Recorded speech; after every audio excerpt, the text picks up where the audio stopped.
প্রেমের বিয়েতে নাকি সুখ নেই, সংসার নাকি বেশি দিন টেকে না। অনেকেরই কিন্তু এটা ধারণা। তবে এখনকার দিনে যে সমস্ত প্রেম ভালোবাসা করে বিয়েগুলো হচ্ছে তাতে কিন্তু অনেকের ধারণাটাই কমন ব্যাপার হয়ে গেছে। কেননা ১০০ জনের মধ্যে কিন্তু ৭০% মানে মানুষই কিন্তু বিচ্ছেদ হয়ে যাচ্ছে। তো যাই হোক, আগেকার দিনের প্রেম ভালোবাসা কিন্তু এই জিনিসটা ছিল না। আমি বলব ঝগড়াঝাটি, ঝামেলা যাই হোক, কেউ কিন্তু একে অপরকে ছেড়ে যায়নি। মানে বিচ্ছেদ কথাটা খুবই মানে ছিল না এখনকার দিনের মতো এতটা প্রচলন। তবে এখন তো মনে হয় একটু ঝগড়াঝাটি, খুনসুটি হলেই একজন আরেকজনকে ছেড়ে চলে আসছে, এইরকম আর কি ব্যাপারটা। তবে যাই হোক, দিনটা ছিল 1 ফেব্রুয়ারি, আমার বাবা-মায়ের বিবাহিত জীবনের ২৭তম বিবাহবার্ষিকী। তো তাদের কিন্তু আমাদের মতন লাভ ম্যারেজ ছিল। তবে তাদের সামাজিকভাবে বিয়ে হয়েছিল। আমি যেমন মানে সামাজিকভাবে বিয়ে আমার হয়নি, সেরকম কোনো ব্যাপার না। আমার মা বাড়ির থেকে দেখাশোনা করে মেনে কিন্তু বিয়ে হয়েছিল। তো যাই হোক, সেই কথাটাই তোমাদের সাথে বলব। তো এর আগে পরে কিন্তু কখনো আমার বাবা-মায়ের বিবাহবার্ষিকী সেলিব্রেশন করা হয়নি। বিয়ের আগে আমি ১ বছর করেছিলাম সামান্য একটা কেক কাটিং করে। তবে এত কিছু আয়োজন করে নয়। এখনও এত কিছু বলব না, মানে খুবই সামান্য এইবারও। তবে মানে এর আগের থেকে খুব মানে অনেকটাই ভালো। কেননা আমার বিয়ের পর এই ১ম বার ২৭ বছরে এর বিবাহবার্ষিকীতে মানে খুব ইচ্ছে ছিল বড় করে সেলিব্রেশন করা। যদিও তোমাদের দাদাভাই আসতো, কিন্তু ওর কাজের কারণে আসতে পারিনি। তবে ফোন করে অনেক রিকোয়েস্ট করে বলেছে যেটুকুই পারো তুমি একা একা সেইটুকুই কিন্তু করো। তো চলো, আমিও ট্রাই করছি, কি করলাম সবটাই তোমাদের সাথে শেয়ার করব। তবে একা একা তো কখনোই পসিবল ছিল না। মাও আমাকে অনেকটাই হেল্প করেছে, নয়তো একা একা আমি এটা করতে পারতাম না। তবে সেদিন কি করলাম তো চলো সবটুকুই তোমাদের সাথে শেয়ার করবো ভিডিওতে। তার আগে বলে নিই, ভিডিওটা যারা দেখছো আমার চ্যানেল এখনও পর্যন্ত সাবস্ক্রাইব করনি, সাবস্ক্রাইব করে দিও। ভালো লাগলে লাইক, কমেন্ট অ্যান্ড শেয়ার করে দিও। তো চলো, সেই দিন ছিল 1 ফেব্রুয়ারি, আর সেই দিন ছিল আমার বাবা মায়ের ২৭তম বিবাহবার্ষিকী। সেই উপলক্ষে আমি একটু বিরিয়ানি বানাবো। আর প্রথমবার কিন্তু আমি বিরিয়ানি বানিয়েছিলাম সেদিন। আর সেদিন খুব বৃষ্টি ছিল।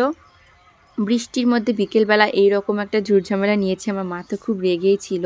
যাই হোক, মার রাগের মধ্যে দিয়েও আমি করেছি। মানে দুজনেই রাগারাগি করতে করতে একে অপরের ওপর, আর বাবা কিন্তু এর মধ্যে ছিল না। তো যাই হোক, দেখতে পাচ্ছি ফার্স্টে আমি পেঁয়াজের বেরেস্তা করে নিলাম বিরিয়ানিতে দেবো বলে। তার আগে তোমরা দেখতে পেয়েছো যে মা ভাতটা ফুটিয়ে নামিয়ে দিয়েছে ফ্যানটা উপর করে। তো এই দেখো, তারপর আমি আলু দিয়ে আগে চিকেনটা বানিয়ে নেব। মানে নর্মালি আর কি যেরকম করে বিরিয়ানি রান্না করে, আমি তো প্রথমবার রান্না করলাম। তোমরা আগে পরে যারা জানো, যদি ভুল ত্রুটি থাকে আমাকে কমেন্ট করে জানিয়ে দিও যে কোথায় কি ভুল হয়েছে, ঠিক আছে? তো আমি কিন্তু একদমই কোনো ভিডিও দেখে নিইনি, যেহেতু বিরিয়ানি দিয়ে এর আগে কম বেশি অনেকবার পিকনিক করেছি আমরা বাড়িতে, আমার দাদা দিদি রান্না করেছে, সেই রকম আর কি দেখে দেখে নিয়েছিলাম। আমি আর ভিডিও দেখে নিইনি। আর আমার একটা বাজে স্বভাব আছে, কিছু ট্রাই করার আগে কিন্তু আমি একদমই দেখে নিই না কোনো ভিডিওতে, সেটা নষ্ট হয়ে যায়। তবে বিরিয়ানিটা ভালোই হয়েছিল। তো তোমরা ভিডিওটা দেখতে থাকো আমি কেমন করে আর কি রান্না করি। যারা যারা আমার মতো বিগিনার্স আছো, অনেকটা হেল্পফুল হবে, কারণ আমি খুবই সহজ পদ্ধতিতে দেখিয়েছি। তো দেখতে পাচ্ছ যে এখানে আলুটা ভাজার পর তার মধ্যে আমি কাঁচা জিরে দিয়ে দিয়েছি একবারেই। আর এইরকম করে বেশিরভাগ মাংস আমি রান্না করি, আমার মায়ের থেকে শেখা যে একবারেই রান্না করা এরকম। তারপরে দেখো, কুচি করে রাখা পেঁয়াজগুলো দিয়ে ভালো করে ফ্রাই করে নেব। এইদিকে ভাতটা হয়ে গেছে। ভাতটা কিন্তু অন্য একটা পাত্রে ঢেলে মা একটু ঝরঝরে করে নিচ্ছিল, আর তার মধ্যে একটু ঘি ছড়িয়ে দিচ্ছিলাম আগে ভাতটা, যাতে গায়ে গায়ে লেগে না যায়। তো তারপরে দেখো মাংসগুলো কিন্তু দিয়ে দিচ্ছি। এইভাবে মাংসগুলো দিয়ে ভালো করে নেড়েচেড়ে ফ্রাই করে তারপর মশলা দিয়ে কষিয়ে নেব। তো এখানে আমি দেখো হলুদ গুঁড়ো দিয়ে দিচ্ছি, তারপর আমি দিয়ে দেবো এর মধ্যে লঙ্কার গুঁড়ো। আর আদা রসুন পেঁয়াজ বাটা কিন্তু আমি আগেই দিয়ে নিয়েছিলাম, তোমরা দেখতে পেয়েছো। হলুদ লঙ্কার গুঁড়োটা চিকেনটা দেওয়ার পর দিচ্ছি আজকে। তারপরে দেখো আমি এখানে জিরের গুঁড়ো দিয়ে দিচ্ছি, আর দিয়ে নেব ধনের গুঁড়ো। তো সামান্য মানে নর্মালি যেরকম করে চিকেনটা রান্না করে, তো সেই রকম করে আমি রান্না করছিলাম, এই যে দেখতে পাচ্ছ। তারপর দেখো চিকেনটা হয়ে যাওয়ার পর কিন্তু আমি একদমই ঝোল দিইনি, কষানো করেছিলাম। তারপরে যে রাইস যে ফুটিয়ে রাখা রাইসটার মধ্যে দিয়ে দিচ্ছি, তারপরে একটু মিশিয়ে নিয়ে তারপর তার উপর বাদবাকি যে রাইসগুলো ছিল সেগুলো আমি দিয়ে নেব। তো যেহেতু আমি 1.5 কেজি পরিমাণে চাল রান্না করেছিলাম, আমার বাড়িতে তত বড় আর কি মানে ভাতটা ছড়ানোর মতন জায়গা ছিল না। তো সেই জন্য এই বড় একটা গামলা ছিল, তো সেটার মধ্যে করছি, তোমরা কিছু মনে করো না। তো দেখতে পাচ্ছ একেবারে ব্যাকা তারা হয়ে আছে, আর কি এটা দিয়ে কাজ টাজ করে। তো যাই হোক, তারপরে যে দেখো আমি সব কিছু আর কি শুকনো দিয়েছিলাম, যেহেতু আমি শুনে নিইনি, পরে আমি শুনলাম যে একটা কিছুতে গুলিয়ে দিলে সেটা ভালো হয়, মানে লিকুইডে ওই গোলাপ জলের মধ্যে গুলিয়ে দিলে। তো আমি দেখতে পাচ্ছি মশলাগুলো শুকনো শুকনো দিয়ে নিয়েছিলাম সব।